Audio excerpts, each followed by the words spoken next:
Hi friends, welcome back to my channel. ఇవాళ fish ఫ్రైని సింపుల్గా ఈజీగా ఎలా చేసుకోవాలో ఈ వీడియోలో చూపిస్తున్నాను. ముందుగా చేప ముక్కల్ని ఉప్పు నిమ్మరసంతో కడిగి పక్కన శుభ్రంగా కడుక్కొని పక్కన పెట్టుకోవాలి. ఇప్పుడు దానికి ఒక టేబుల్ స్పూన్ సాల్ట్, కొద్దిగా కారం అండ్ కొద్దిగా పసుపు, అండ్ హాఫ్ టేబుల్ స్పూన్ అల్లం వెల్లుల్లి పేస్ట్ అండ్ కొద్దిగా నిమ్మరసం వేసి ముక్కలకి బాగా పట్టేలాగా కలిపి పక్కన పెట్టుకోవాలి. ఇది ఎంత మ్యాగ్నెట్ అయితే అంత టేస్ట్ వస్తుందని దీన్ని ఇలా ఒక 10 to 15 మినిట్స్ మ్యాగ్నెట్ అయ్యాక స్టవ్ ఆన్ చేసి పాన్ పెట్టుకొని 1 టేబుల్ స్పూన్ ఆయిల్ వేసి ఫ్రై చేసుకోవాలండి.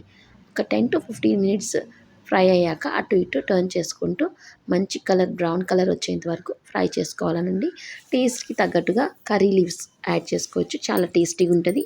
తినండి, చాలా సింపుల్గా ఫ్రై చేసుకోవచ్చు. చిన్నపిల్లలు అయితే చాలా ఇష్టంగా తింటారు. పిల్లలు కర్రీ తినని వాళ్ళు ఇలా ఫ్రై అయినా తింటారు. Thanks for watching.